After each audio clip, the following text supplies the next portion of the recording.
monkey! You know, I never knew what I was missing in life until I played this game. Tower defense just wasn't hitting the spot. I saw the balloon zombie in PvZ and I couldn't help but think, where the fuck's the monkey?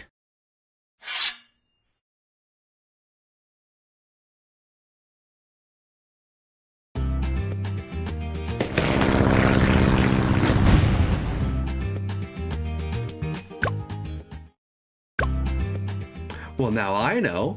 I know a few of you looked at the title and said, Jackson, that's a bold-ass statement. And you would be right. But at the same time, I can't help but think it's true.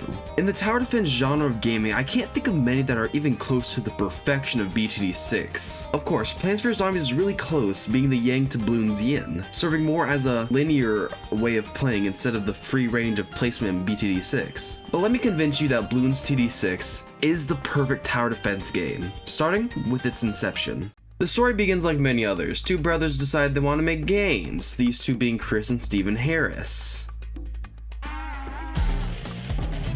Yeah, this is Cash Sprint, their first attempt at making a game. As you can tell, truly innovative stuff here. Controls only masters can, truly comprehend. And a level of mystery that makes FNAF jealous. They made a few more Flash games. Surprisingly, they all failed for whatever reason. So Steven went to his wife for an idea. Being the gamer she is, she told him to make a video game like those, carnival games where you throw the darts at balloons. The fuck is this? Not my tower defense game.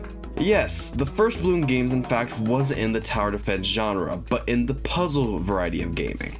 You only have so many darts to throw, and you have to aim and use the right amount of power to make them go into the balloons, with special ones also helping you out as well. They made a sequel to this instant hit, plus some fan-made games that were made using their level creating mode. But Ninja Kiwi didn't want the hype about their monkey IP to die, so they pivoted, and in August of 2007, gave us Bloons Tower Defense. The game is simple, but sweet. You get some monkeys, some throw darts, some freeze, some aren't monkeys at all, and some don't even pop the balloons. The game was a hit, but not perfect. So in 2 months, they came back, made a second one, added new balloon types, monkeys, and some road items. But then they made the third. It was awesome, added a few new abilities and towers, even created a staple and actually unique and cool upgrades. But then, the more interesting thing, lawsuits. See, BTD is not only just a cute nickname for Bloons Tower Defense, but a legal necessity, since some Com2 US company somehow owns the tower defense name. Which I get it, you like your name. But when a whole gaming genre is named after tower defense, can you really be mad at the name? So they changed all their names so they didn't get any lawsuits held against them. Ew! What's that? This game feels kind of like a weird growth spurt, like it grew out of Flash but not into facial hair. I mean, it's a step up, there are more upgrades, a lot of cool stable towers, but God, I can't look at this. Let's just continue. Speaking of facial hair, here's BTD 5. One of the best in the series. It adds more monkeys. Now you can choose between 2 paths instead of just 1. You have abilities, special items you can place, and God himself. This franchise really grew a life of its own, refining on the simple playstyle time and time again to make something truly amazing. So now, it's time for their magnum opus. Fuck yeah! This is probably one of their best spin-offs. Instead of just using the IP to make some slop, they use the TD franchise in specific to make a co-op game mode where you can absolutely screw over some noobs. This is good fun. But now the point of the video, I need to get back on track. That would actually be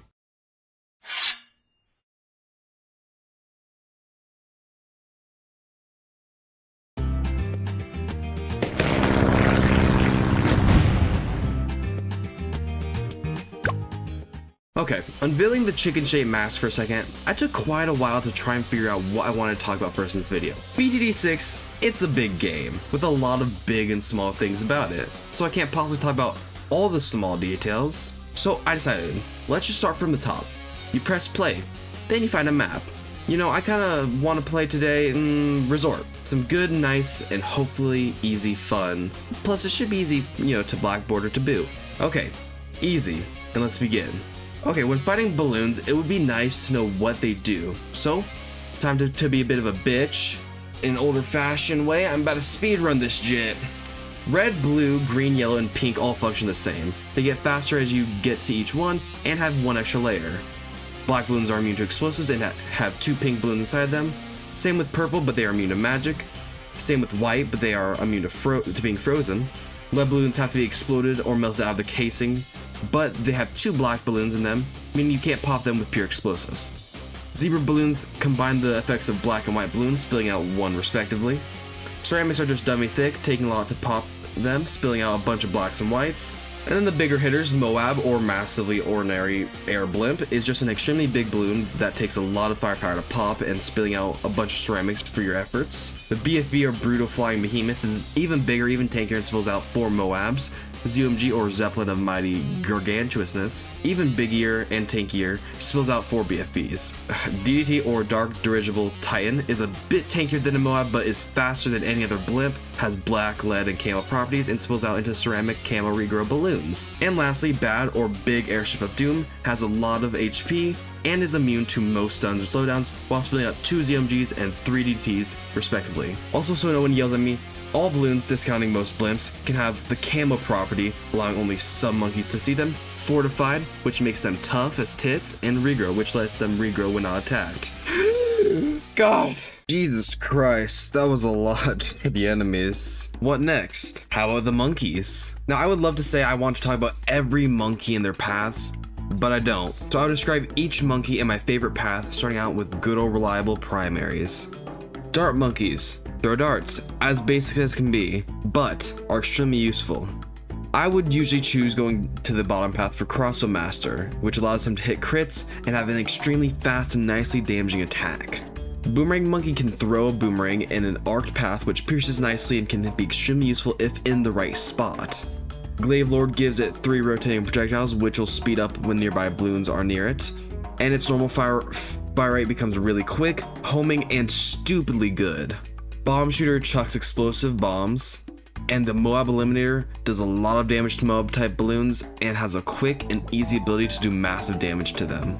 Tack Shooter sprays a volley of tacks around a short range for good crowd control, and the tack zone exemplifies this by shooting a lot of tacks quickly, shredding through most of any normal balloon types. Ice Monkeys freeze them in a small radius. Icicle Impale shoots the balloons, not only doing a great amount of damage, but also shredding through Moab type balloons. Glue Gunner halves the speeds of balloons that it chucks its spunk at, and the Balloon Solver is dirtily good at shredding almost any balloons, especially for the cheap price. Sniper Monkey is the first military monkey and can hit anywhere on the map as long as it has LOS. Cripple Moab is slower at firing but does insane damage, but cripples and does a lot of damage to Moabs. Monkey Subs can only be placed in the water and shoot homing torp-E darts that have good pierce and power. Preemptive Strike gives you a big red button that does insane damage to the biggest balloon, plus a Moab Seeker which will immediately fire a smaller but still heavy hitting torpedo. The Monkey Buccaneer can also only be placed in water, shooting from both of its sides. Pirate Lord has the ability to just gobble up 3 Moab type balloons and spit out some cash. I'm not even gonna pretend that this one is anything but Flying Fortress. It just shreds. Play pilots follow your cursor and will go anywhere. Getting Pursuit will make it follow the closest balloon, and getting Apache Prime makes it a badass. Mortar Monkey can shoot explosives anywhere, not even needing to worry about LOS. Pop and Awe gives it the ability to stun and damage to everything on screen and buff the damage given to balloons. Darling Gunner is one of my personal favorite monkeys, thriving on long lines of path and is exceptionally good when going down the mad path, where you can either keep the regular pods for awesome crowd control on the small balloons or go to the mad to give out extremely high damage to Moab types. Magic Monkeys and Military Monkeys have my favorite towers. Military just gives out pain anywhere and everywhere, while Magic Monkeys make you question reality sometimes. Wizard Harry Monkeys act a lot like the Dart Monkeys, but their upgrades are more unique. My favorite being the Prince of Darkness, where you can resurrect balloons to help you. Super Monkeys are a weird one, so I will talk about all 3 since they are all really unique and cool in their own aspects. I usually use the Anti-Balloon. It's the cheapest, and his ability to just destroy everything does make some waves dumb easy. Legend of the Night reminds me just how much the legal system totally matters to these brothers, doing an insanely quick and high damaging shot that can knock balloons back. Plus it has the ability to move around within its range, and a secret ability that will kill any bloons for a short bit that try to leak. And the true sun god, which you need to sacrifice towers in it to get the best abilities of it, and has an ultra secret vengeful form if you get the other super monkeys up and running. The ninja monkey quickly throws shurikens at bloons and can innately see camo bloons. My favorite is the Master Bomber for its high damaging sticky bombs it chucks at the Moabs. The Alchemist makes acid that it throws onto bloons, but the best one is Permanent Brew, which gives monkeys 2 amazing boosts, one of which will become permanent with this form. Druids spew out a blast of thorns to pop the bloons. Jungle is the best, giving you vines that target and destroy bloons from anywhere, an ability to give you bunches of money depending on how many farms are around, and vines all across the track that will kick ass. Mermonkey. He throws his trident at bloons. It can be placed on water and land. However, his range does go down a lot on land. My favorite is the final harmonic, trapping bloons in the symphonic melody, stalling them and giving some towers the edge. Support towers help you or your towers in a more supportive way or just less directly than most.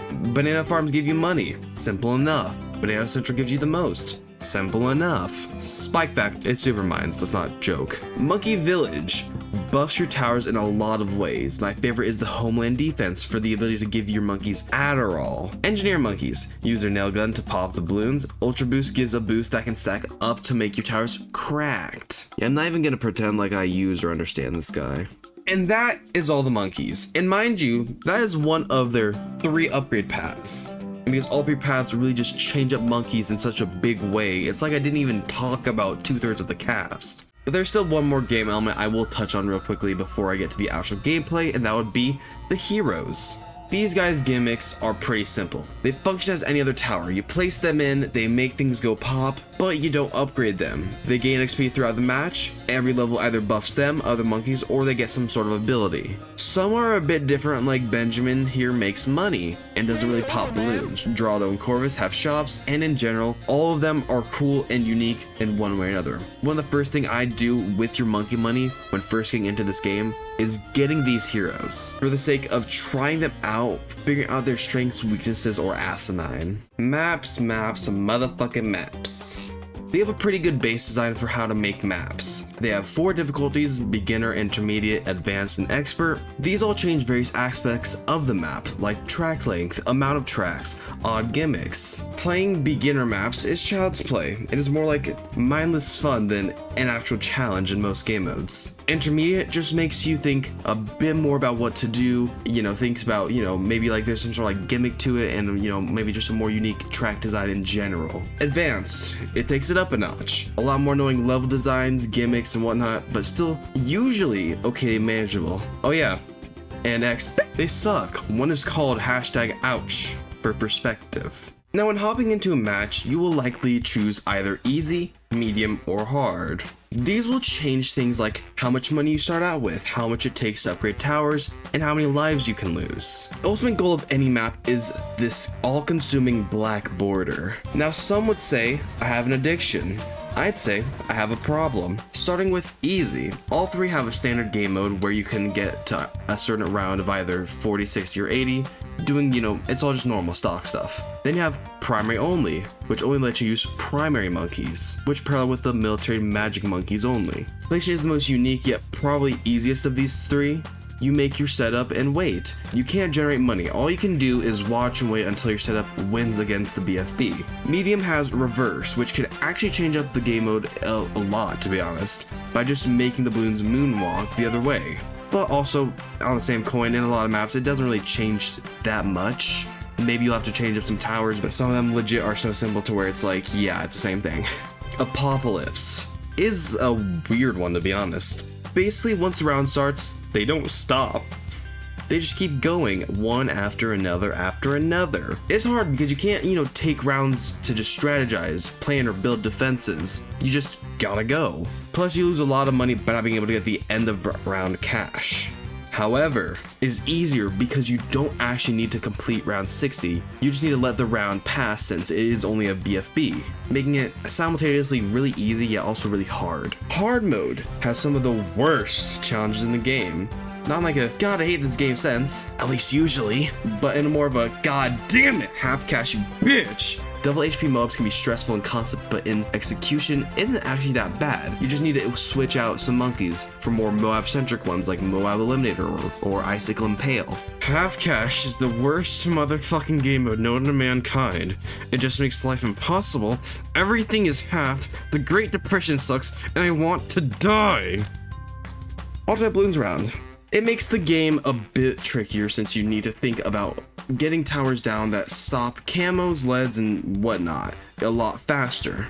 These last two are counted separately in the medals, so I will name this difficulty as Insane. Impoppable has you going to round 100. Already a pretty meaty task, but you only get one life, meaning you have to play it safe. Early, middle, and especially late game have to all be taken with the same amount of caution to win. But the harder one, and the one that may break some people, is Chimps. This game mode is actually an abbreviation of the actual game mode. In Chimps, you get no continues, hearts lost, income, monkey knowledge, powers, or selling. This means a lot of strategies are out of the book. You can't farm to get an insane loadout since you can't make any extra money. No knowledge means no free dart monkey or any other useful buffs there. No selling makes every placement crucial and also detrimental. And you can't chase it, you have to win in one go. And even if you use the workaround of going back to the home screen to restart the round, it'll punish you by giving you this ugly yellow border. This is truly the test of mastery in BTD 6. It can easily make you lose your mind. That is the game of BTD 6. Yes, there is more, but most of it is more challenge or leaderboard based, which for a lot of it I love, but I see as more of a diehard fan way of playing since they have nothing else to do. Personally, almost exclusively play this game's base mode only, mostly for just that black border and having a fun ass time. This game is perfect in many aspects.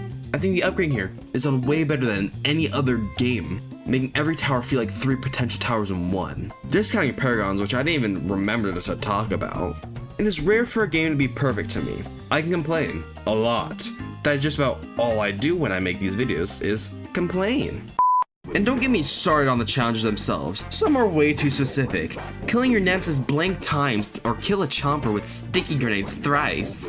I'm convinced they made this system knowing you need to skip half of it. Just as stupid as a leveling up system that not only has but needs the skips to make it tolerable. But even the most frustrating challenges in this game feel fair and fun in a way I can't even explain. BTD 6 is the perfect tower defense game because it improved. It stood the test of time and recognized that what it wanted to do to become a game worthy of perfection. I've been trying to get fair with my rankings recently, not just nostalgia rating them 10s, but I think this game is one of the few that I would call a 10 out of 10 masterpiece of the genre of tower defense. I hope Ninja Kiwi can keep building this game up because I doubt they are leaving this game anytime soon. Also, if you enjoyed, please consider subscribing.